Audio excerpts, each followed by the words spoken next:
Peace, Israel, and Yah bless. The title of today's lesson is Fallen, Rogue, Gangster, Outlaw, Renegade, Thugged Out Angels. Long title. We'll start this lesson the way we normally do. Thy righteousness is an everlasting righteousness, and thy law is the truth. Now, some of you believe that there are such things as a rogue angel, an outlaw angel, a renegade, gangster, thugged out angel that's just doing whatever he wants. And it's doing things contrary to the Most High's law. So what we're going to do what we normally do. We will go into the script and see if there's such a thing as an outlaw angel anywhere in this book. A rogue angel, a thug angel, just doing whatever he or she so pleases. And we have not seen a female angel in here anywhere. But nevertheless, tighten up your jaws. Do not look to the left or to the right. You might get hit in the mouth. Let's walk the straight way and deal with the Most High's truth. We will start at Genesis chapter 6. Genesis chapter 6, verse 1. Let's see where this whole angel fell from heaven nonsense came from. Genesis chapter 6, verse 1 reads, And it came to pass, when men began to multiply on the face of the earth, and daughters were born unto them, verse 2, that the sons of Yah saw the daughters of men, that they were fair, and they took them wives of all which they chose. Verse 3, And Yah said, My spirit shall not always strive with man, for that he also is flesh. Yet his days shall be 120 years. So man has an appointed time to live. 120 years. That's the set bounds for him. Verse 4. There were giants in the earth in those days, and also after that, when the sons of Yah came in unto the daughters of men, and they bare children to them. The same came mighty men, which were men of old, men of renown. Verse 5. And Yah saw that the wickedness of man was great in the earth, and that every imagination of the thoughts of his heart were only evil continually. Verse 6. And it repented Yah that he had made man on the earth, and it grieved him at his heart. So we see here where the Most High was grieved at his heart because of the wickedness of men. Verse 7. And Yah said, I will destroy man whom I have created from the face of the earth, both man and beast, and the creeping thing, and the fowls of the air, for it repented me that I have made them. Verse 8. But Noah found grace in the eyes of Yah. So, we were told that JC the idol brought truth and grace, etc. So grace was here before him. We see here clearly that grace was extended unto Noah. Now, the sons of man and the sons of God. So clearly there's a difference being made. And some of you are thinking that the sons of God, you may think these are angels. These are people.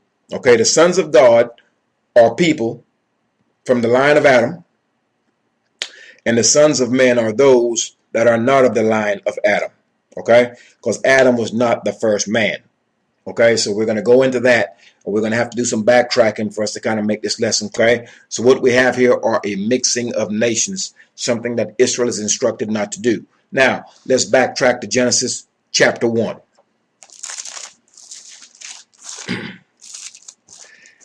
Genesis chapter 1, and we will read verse 27. Genesis chapter 1, verse 27. And it reads, So Yah created man in his own image. In the image of Yah created he him. Male and female created he them. So we're dealing in Genesis chapter 1, verse 27, where the Most High created both male and female. He created both of them. All right, now, let's go down to verse 31 of the same chapter.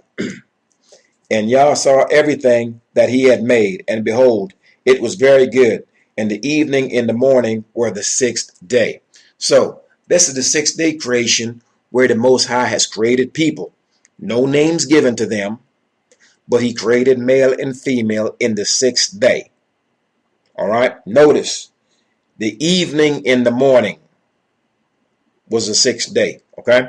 So the day does not begin in the morning. Now, so we see here where the Most High has created some people on the sixth day. Now, let's jump to Genesis chapter 2, where we have the creation of Adam and Eve from dust. Okay. Now, let's go to Genesis chapter 2, and we will read verse 7 and verse 8. Verse 7 reads, And Yah formed man of the dust of the ground, and breathed into his nostrils the breath of life, and man became a living soul. Verse 8, And Yah planted a garden eastward in Eden, and there he put the man whom he had formed. So, you have this garden of Eden that the Most High has, okay, and he had already created some people on the sixth day. Chapter 1. Now we're in chapter 2. He's made a man and woman from dust. Now, he took this man and this woman, Adam and this Eve, and he placed them eastward of the garden. So they're separate from all the other people. They're separate from the other nations that's already created. Okay? Didn't say how many. He just said he created man and woman. Didn't say how many. All right? And they were not given by name. Okay? However, Adam and Eve are separated. They are placed eastward of the garden Eden. So keep that in mind. So they are separate from everyone else. Now let's go to Genesis chapter 3, and we will deal with verse 1. Now the serpent was more subtle than any beast of the field, which Yah had made. And he said unto the woman, Yea, hath Yah said, Ye shall not eat of every tree of the garden? So this serpent, he was more slick, he was cunning, he was conniving, he was deceptive, more so than any of the beasts of the field. Now, when you're thinking beast, you may be thinking lions, tigers, and bears. That's not the case, okay? This serpent is not a snake. This is a man of a nation. Because the garden is filled with nations of people, and I will get to that in this book. Okay, so you get to understanding this. So when you hear beast or you hear trees, you have to look at the context of the verbiage. Okay, because sometimes it's an actual tree, sometimes it's an actual beast, i.e. a lion or a tiger or whatever the case may be. But in many cases, they are in reference to people and nations. Okay, so keep those things in mind. So we see here where the serpent, he was much more slick, okay, than any of the beasts of the field. All right, so this serpent is not a snake. This serpent is a man. And I will clarify this as this lesson continues. Now, let's jump down, stay in the same chapter. We're going to go to Genesis. We're still in Genesis chapter 3. We will go to verse 14 and verse 15. Same chapter. All right. Verse 14 and 15 of Genesis chapter 3 reads, And Yah said unto the serpent, Because thou hast done this, thou art cursed above all cattle, and above every beast of the field. Upon thy belly shalt thou go, and dust shalt thou eat all the days of thy life. That's verse 14. Verse 15. And I will put enmity, hate, between thee and the woman, and between thy seed and her seed. It shall bruise thy head, and thou shalt bruise his heel. And thou shalt bruise his heel. So, we know a few things. Snake do not talk. Snake does not walk. And we know if you took a snake and fed him dust, he's going to die. Okay, so once again, this is not a snake. This is a man. Okay, keep that in mind. And the Most High said he was going to put hate, discord, between the woman's seed and the serpent seed. Okay, so there's going to be a difference between those two lines of people. Okay, so I want you to keep that in mind. Okay, So let's go ahead and see where that hate, actually comes into play. All right. Now we're going to go to Genesis chapter 4. We're going to read verse 1 through 16.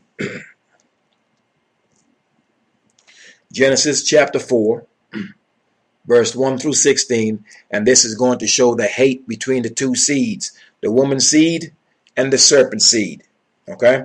Now, Genesis chapter 4 reads, And Adam knew his wife, and she conceived and bare Cain, and said, I have gotten a man from Yah. Verse 2.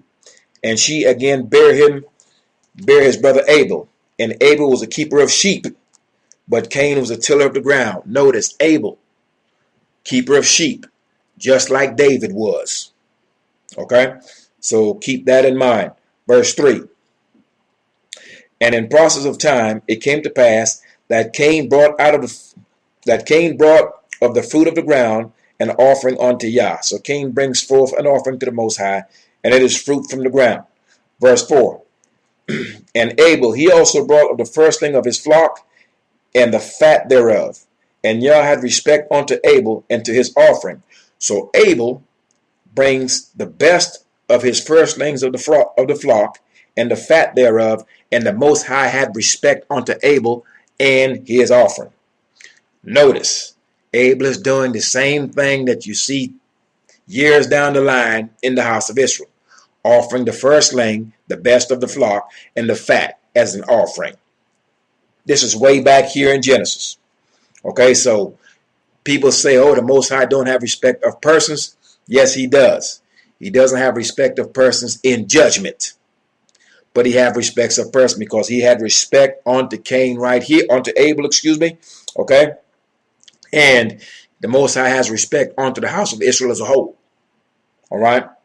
Now, verse 5 reads, But unto Cain and to his offering he had no respect, and Cain was very wroth, and his countenance fell. His face was sad, okay? And he was upset because he saw clearly that the Most High had respect unto his brother's offering and not unto his.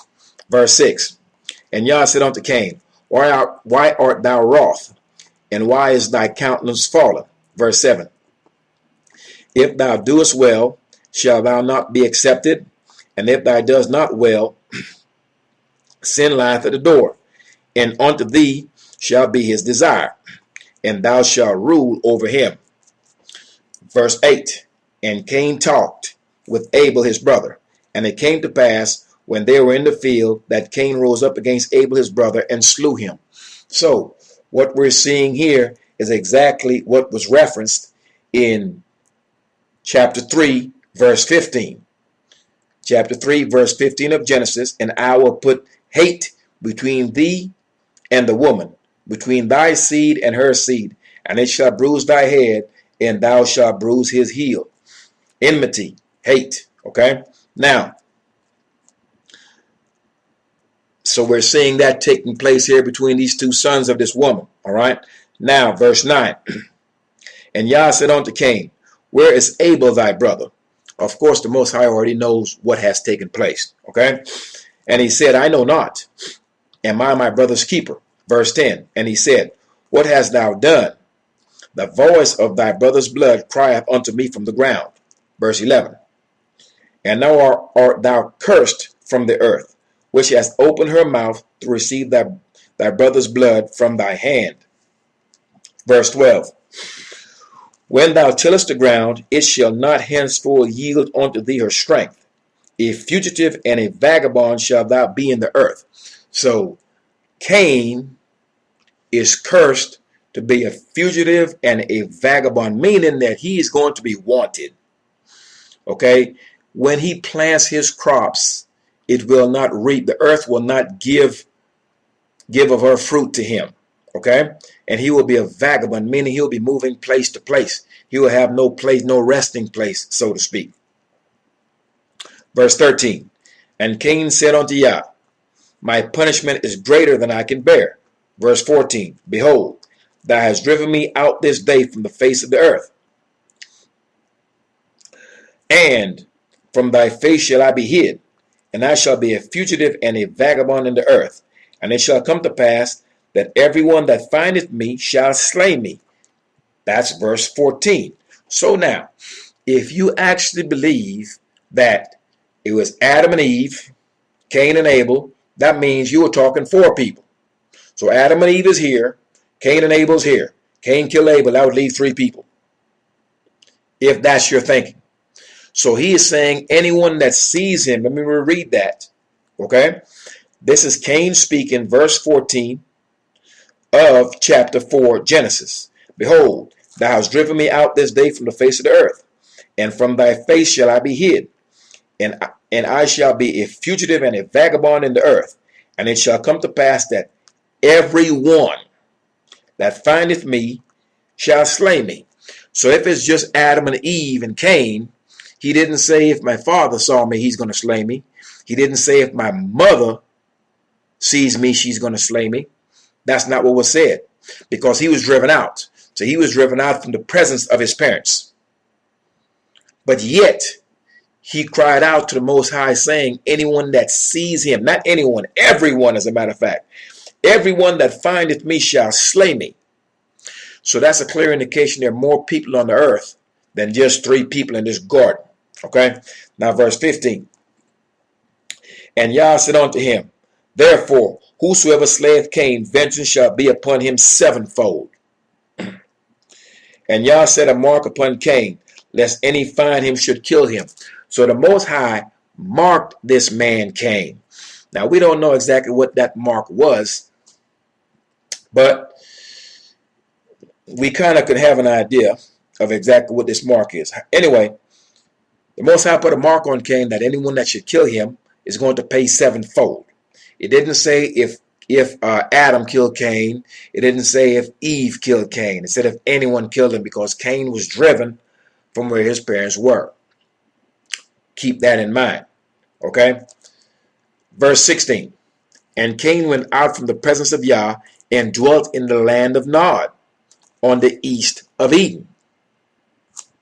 Keep this in mind. Now, verse 17. And Cain knew his wife, and she conceived and bare Enoch. And he built a city and called the name of the city after the name of his son Enoch. Now,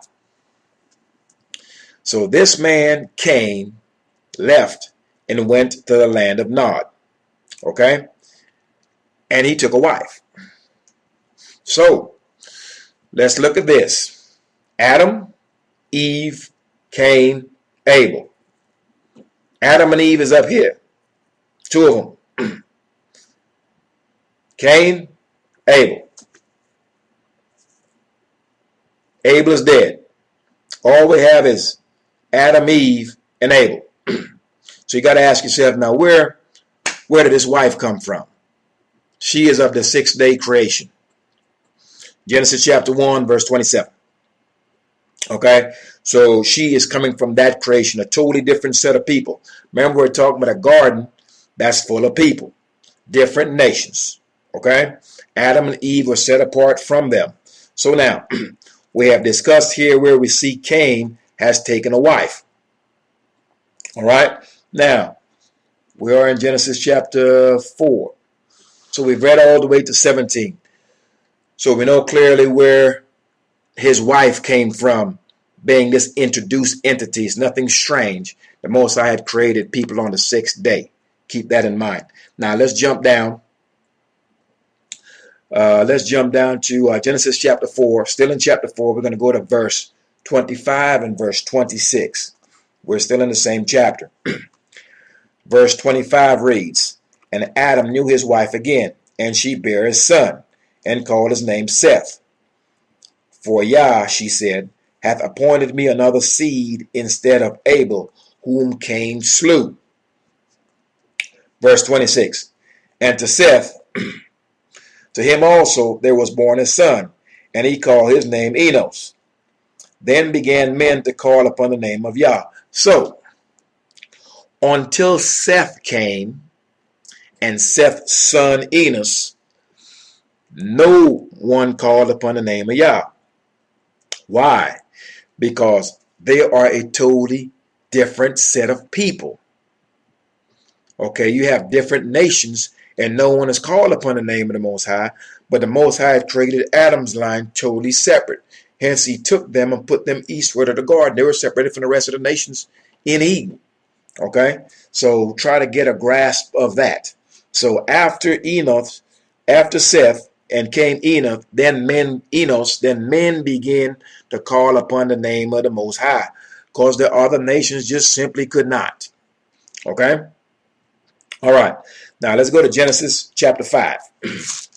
All of this is covering. We're going to come back to these angels in a second, but I just want to show you where the separation is between the sons of God and the sons of men.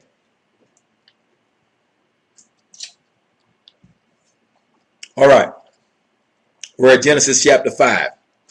And we're going to see where Adam's line begins. Okay? Genesis chapter 5, we're going to read verse 1 through verse 8. And Genesis chapter 5 reads, "This is the book of the generations of Adam. In the day that Yah created man, in the likeness of Yah made he him." Verse 2. "Male and female created he them, and blessed them, and called their name Adam, in the day when they were created." Verse 3. "And Adam lived 130 years, and begot a son in his own likeness, after his image, and called his name Seth." So we're not dealing with Cain. He's cast out. We're not dealing with Abel. Abel's been murdered. We're dealing with Seth. Okay?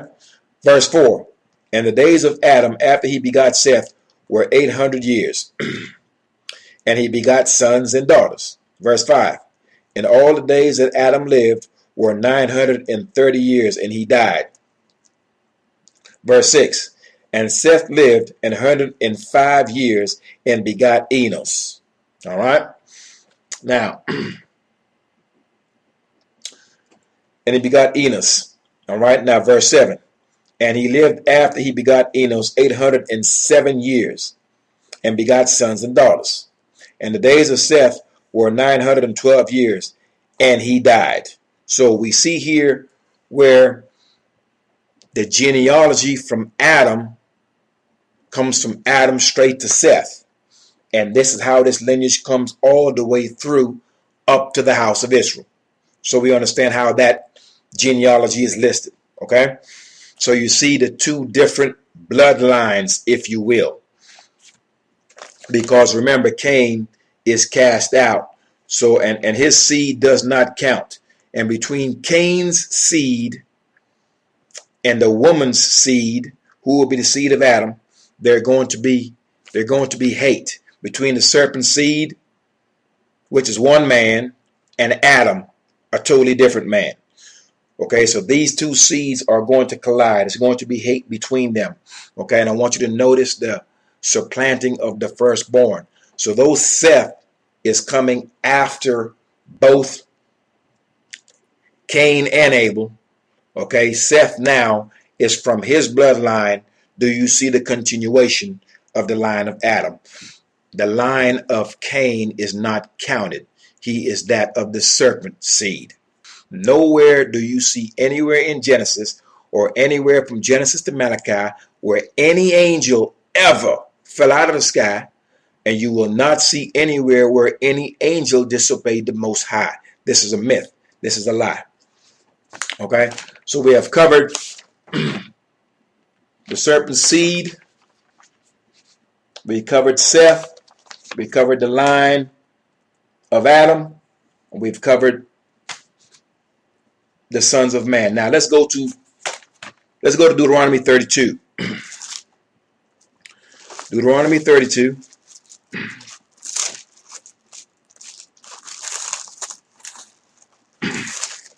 We'll go to Deuteronomy 32 and we'll read verse 39.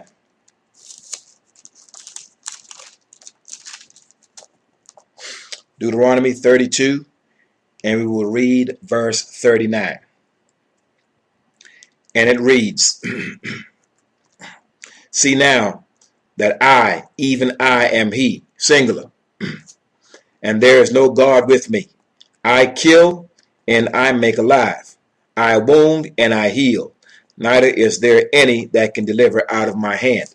So we're seeing here clearly The Most High is saying he's one. That's what these I and I am and he, that's what that means. He's one. Just like we were commanded in the first, Genesis 6 verse 4. Deuteronomy 6 verse 4. Okay, so the Most High clearly made the statement to the house of Israel that he is one. He kills, he makes alive. When you see someone being killed, murdered, shot, however you see this, when evil is brought upon someone, it is the Most High doing it. When someone is healed, it's the Most High doing it. He's making it plain to us that he is responsible for all of these things. Okay? Now, let's go to Isaiah 45. Isaiah 45 verse 7. Isaiah 45 verse 7 reads, I form the light and create darkness. I make peace and create evil. I, Yah, do all these things. So when there's peace, the Most High is responsible for that. When there's evil, the Most High is responsible for that. Okay? So there is no such thing as some devil making you do something evil. It doesn't exist. Okay? The Most High makes plain to the house of Israel that he kills and he makes alive. He creates light and dark, good and evil. He's responsible for all of these things. So if he wants evil to be done to someone, he doesn't have to call up someone named Satan to do it. Okay, the Most High is responsible for it. So when you find curses upon your house or you find affliction upon your soul, you ought to call upon the Most High because he's the one doing it to you. And since he's doing it, thus he is able to remove it should you repent from your wrongdoing. Okay, so you have to rely upon the Most High. He is responsible for all of these things. Now, let's go to 1 Samuel chapter 16, verse 23. 1 Samuel 16, verse 23.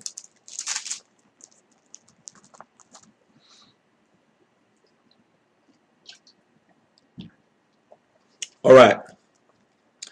1 Samuel chapter 16, verse 23. And it reads, And it came to pass, when the evil spirit from Yah was upon Saul, that David took an harp and played with his hands. So Saul was refreshed and was well, and the evil spirit departed from him. So, an evil spirit did not come from Satan, did not come from a fallen angel. It came from the Most High. Point 1. Now let's go to 1 Kings 22. 1 Kings chapter 22, verse 22. 1 Kings chapter 22, verse 22. 1 Kings chapter 22, verse 22, and we'll read verse 22 and verse 23. Verse 22 reads, And Yah said unto him, Wherewith? And he said, I will go forth, and I will be a lying spirit in the mouth of all his prophets. And he said, Thou shalt persuade him, and prevail also. Go forth, and do so. Verse 23. Now therefore, behold, Yah hath put a lying spirit in the mouth of all these thy prophets, and Yah hath spoken evil concerning thee. So this all speaks to Ahab and the Most High. You know, spirits were gathered before him. These are angels. And one was sent to put a lying mouth or lying words in the mouth of the prophets of Ahab. Okay, so as you read the book, you will see these types of things over and over again. Okay, so the angels look like men. You will see nowhere where an angel is a renegade or a gangster or thugged out angel. It's not happening. And you will not see anywhere in these books from Genesis to Malachi where any angel has wings. Angels have the appearance of men. They have the likeness unto men. Okay, so you will not see an angel with wings in here. It's fictitious. It's a lie. Now, let's go to 2 Kings. 2 Kings chapter 19. 2 Kings chapter 19, verse 34.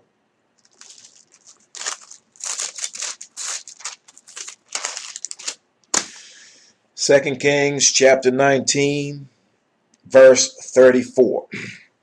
And verse 34 of 2 Kings chapter 19 reads, we'll read verse 34 and verse 35. For I will defend this city to save it for mine own sake and for my servant's David's sake. Verse 35. And it came to pass that night that the angel of Yah went out and smote in the camp of Assyria 185,000. And when they arose early in the morning, behold, they were all dead corpses. Now, this is the angel of the Most High being sent to kill Assyrians, to kill 185,000 of them. Okay? And this is the Sennacherib blaspheming the Most High. So the Most High sent an angel, and the angel killed, brought evil upon the entire Assyrian army. Okay? And so much so that he killed 185,000. All right? So we understand clearly that angels can protect and angels can destroy. And the Most High is in control of them. Okay? So he can send an angel to utter destruction and give judgment and kill, or he can send an angel to protect. Okay? And it goes both ways. Now, let's go to Exodus chapter 12, verse 23.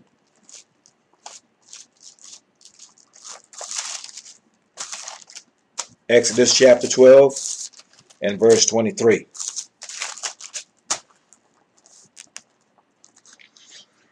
Exodus chapter 12, verse 23 reads,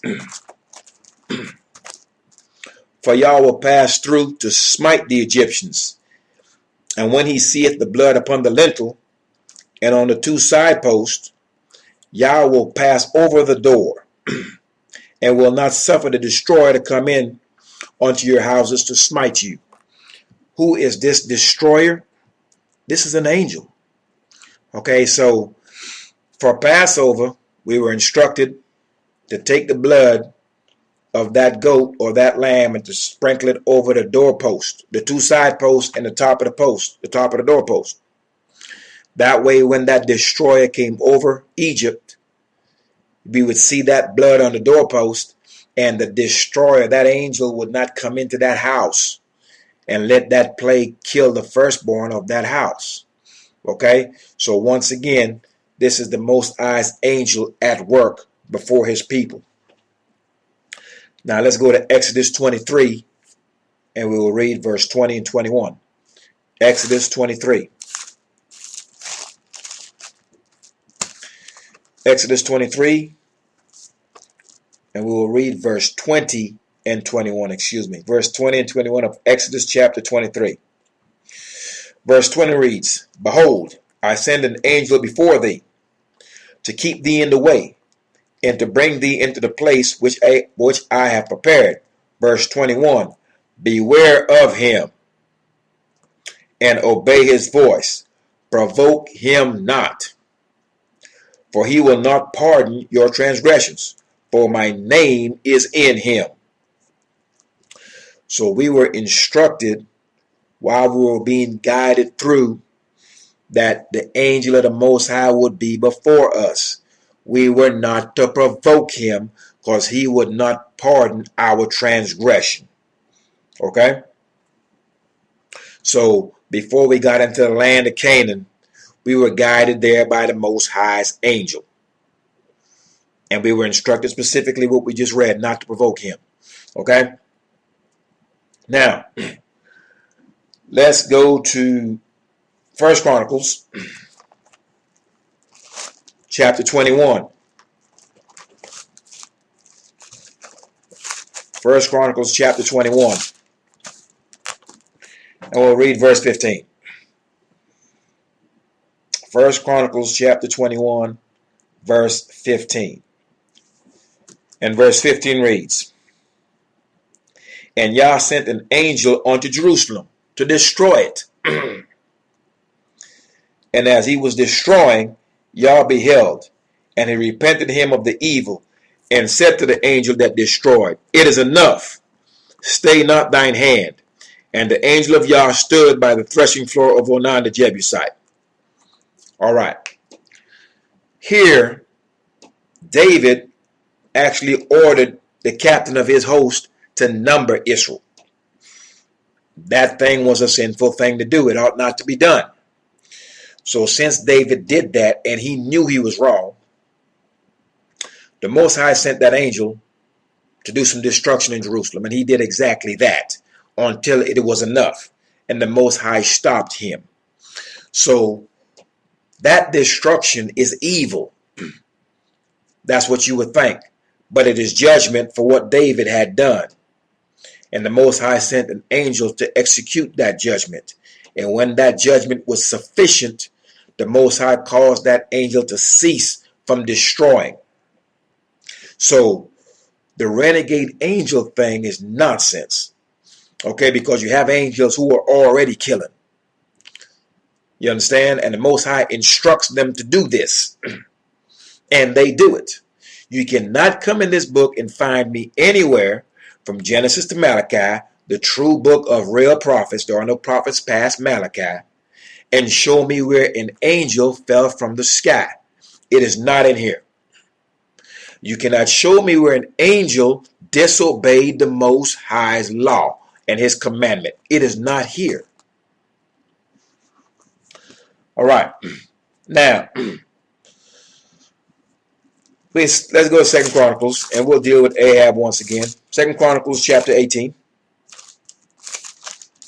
2 Chronicles chapter 18, and we will read verse 22 and 23. And this deals with Ahab.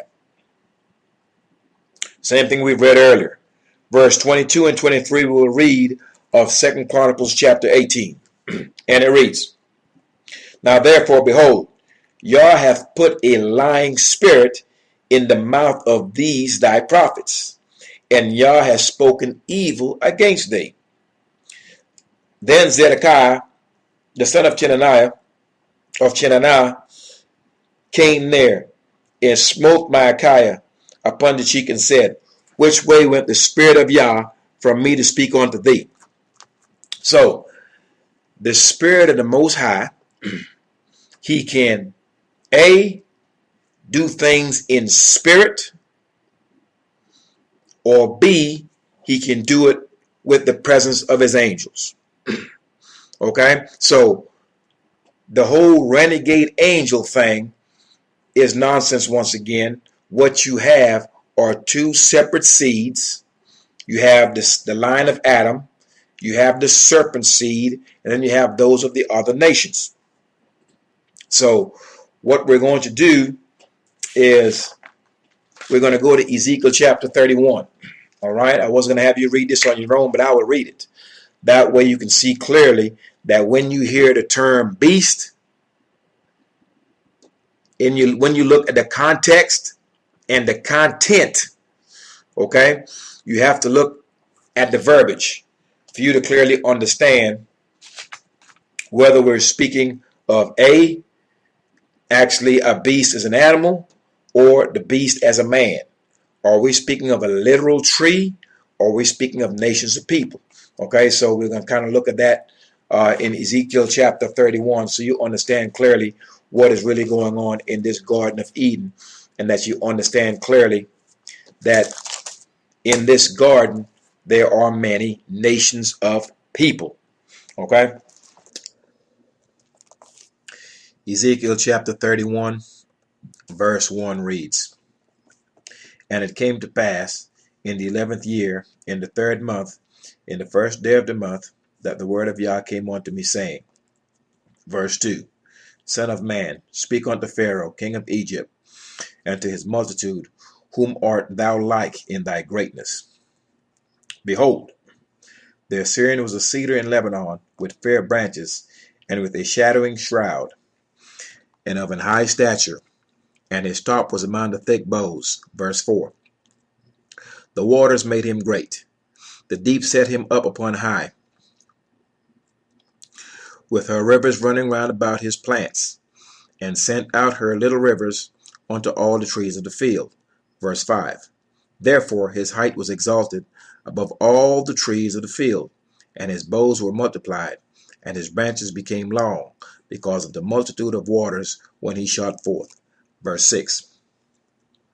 All the fowls of heaven made their nest in his boughs, and under his branches did all the beasts of the field bring forth their young, and under his shadow dwelt all great nations. Verse 7. Thus was he fair in his greatness, and in the length of his branches, for his root was by great waters. Verse 8. The cedar in the garden of Yah could not hide him. The fir trees were not like his boughs, and the chestnut tree were not like his branches. Nor any tree in the garden of Yah was like unto him in his beauty. So it's showing clearly here that the Assyrian was bigger, he was better than all the other trees, than all the other nations in this garden. Verse 9. I have made him fair by the multitude of his branches, so that all the trees of Eden that were in the garden of Yah envied him. So all the trees envied the Assyrian.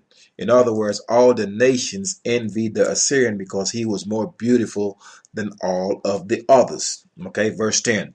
Therefore, thus saith Yah, because thou hast lifted up thyself in height, and he has shot up his top among the thick boughs, and his heart is lifted up in his height. So as the Assyrian became bigger, stronger, and was made more beautiful by the Most High, what the Assyrian did, he became prideful. Okay, he lifted up himself. Verse 11. I have therefore delivered him into the hand of the mighty one of the heathen. I have delivered him to the hands of the other nations. He shall surely deal with him. I have driven him out for his wickedness. So the Assyrian and his wickedness and his pride, he was delivered to the hands of the mighty, to those of the other nations. Verse 12. And strangers, the terrible of the nations, have cut him off, and have left him upon the mountains, and in all the valleys his branches are fallen, and his boughs are broken by all the rivers of the land. And all the people of the earth are gone down from his shadow, and have left him. So the Assyrian, all nations were under his shadow, or under his boughs, under his branches. Okay, as he is being stripped, as he is being humbled, all the nations will flee from him, is what you're seeing here, as he's being humbled for being prideful and being lifted up. Verse 13. Upon his ruin shall all the fowls of the heavens remain, and all the beasts of the field shall be upon his branches. Verse 14. To the end that none of all the trees by the rivers exalt themselves for their height, neither shoot up their top among the thick boughs, neither their trees stand up in their height. All that drink water, for they are all delivered unto death, to the nether parts of the earth, in the midst of the children of men, with them that go down to the pit. So it's saying that all the other trees will not lift up their head. In other words, they will not become prideful, because the very end is the pit, death, the grave. Verse 15. Thus saith Yah, in the day when he went down to the grave, I caused a mourning. I covered the deep for him, and I restrained the floods thereof. And the great waters were stayed. And I caused Lebanon to mourn for him, and all the trees of the field fainted for him. Verse 16. I made the nations to shake at the sound of his fall, when I cast him down to hell, with them that descended into the pit. Hell is the grave, death, nothing more, nothing less. And all the trees of Eden, the choice of the best of Lebanon, all that drink water, shall be comforted in the nether parts of the earth. Verse 17. They also went down into hell with him, unto them that be slain with the sword, and they that were his arm, that dwelt under his shadow, in the midst of the heathen. Verse 18. To whom art thou thus like, in glory and in greatness among the trees of Eden? Yet shalt thou be brought down with the trees of Eden unto the nether parts of the earth. Thou shalt lie in the midst of the uncircumcised with them that be slain by the sword. This is Pharaoh in all his multitude, saith Yah. So Pharaoh is being compared to the Assyrian, as in Pharaoh actually became prideful himself. So the end result for him was that he would be brought low, just like the Assyrian was brought low for pride, for pomp, for arrogance. Okay, so this is the result of that. Now, as you look at this chapter, you'll see clearly that these trees are referred to, these are nations, these are people. So as we consider what's going on in Eden, what's going on in Eden really is you have a separate bunch of nations that's in Eden. Adam and Eve were placed east of Eden in a garden. They were separated from everyone else. So I just wanted to come to Ezekiel chapter 31 to explain clearly that trees are not always trees, and beasts are not always beasts as in an animal. Trees are referred to as nations, and also you can see where beasts are people. And Ezekiel chapter 31 actually explains this clearly. Peace, Israel. So when you read Ezekiel chapter 31, it's letting you know exactly what the fate of Pharaoh was. Pharaoh and his multitude, the same as with the Assyrians. Okay, it's giving you an allegory as far as, okay, trees and beasts, but we're dealing with nations in the garden. Okay, and what you have here is a vast landmass, okay, i.e. the landmass of Africa, okay, which is where this garden was located.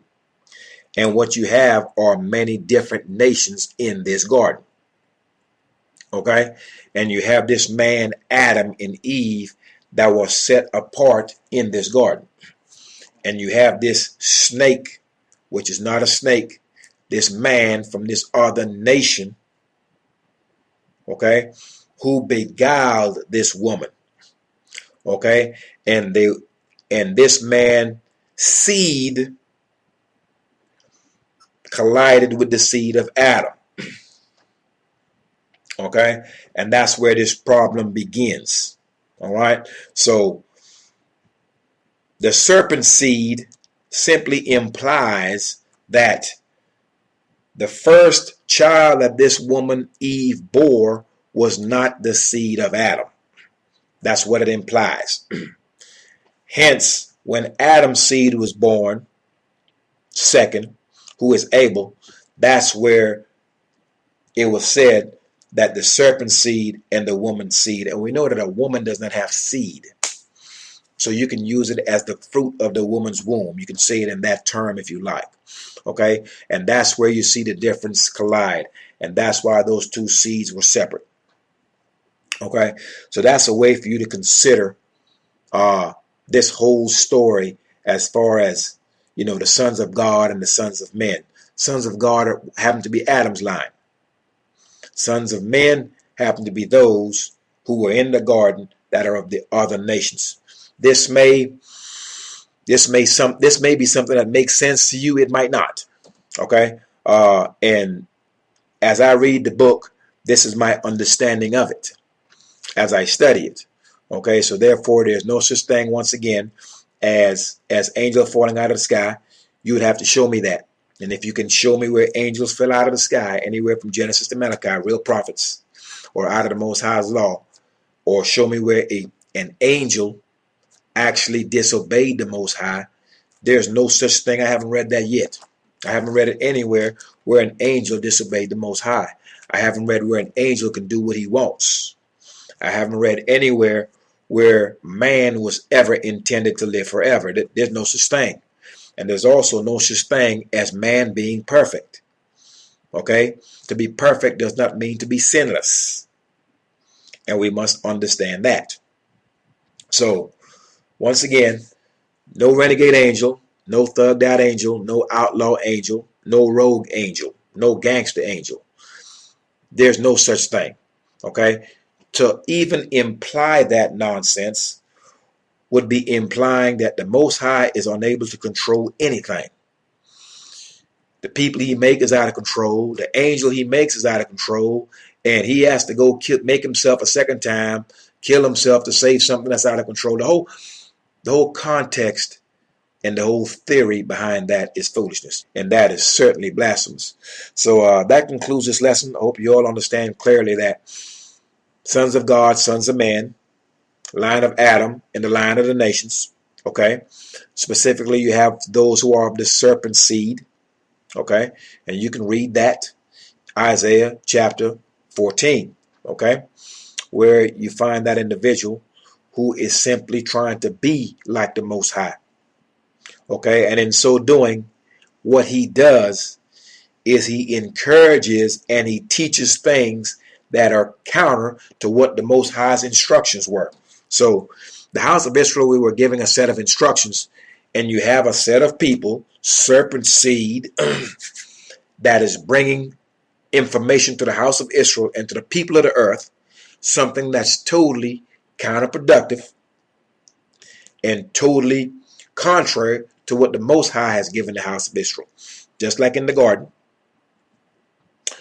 Adam and Eve were given a set of instructions. Hey, do not eat the fruit of the tree of knowledge and evil.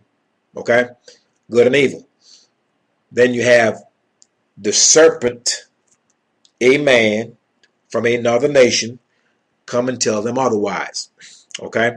So, and she disregarded the counsel of the Most High and listened to him. So, what I'm doing here is I give you the words of the Most High, his laws and his prophets. And there's individuals that I've had conversations with. I give them this information and they tell me, well, Paul said this and Paul said that. Same thing Eve did. Most High told her one thing. She's telling the Most High what the man said. So you have to make a determination on exactly whose counsel you're going to follow. You're going to follow Paul or you're going to follow the Most High. All right. So make your choice, Israel. Determine exactly who it is you will serve and what you will follow. Okay? Paul nor anyone else. No one counters the Most High's laws, judgments, statutes, and precepts. No one counters that. No one brings a story that's contrary to that. And anyone that's doing that, you should not listen to them. It will get you killed. Anyway, peace, Israel. Thy righteousness is an everlasting righteousness, and thy law is the truth. Stay in the book. There are no renegade angels at all. Never have been, never will be. Angels are in direct obedience to the Most High. Angels look like men. Angels do not have wings. Peace, Israel.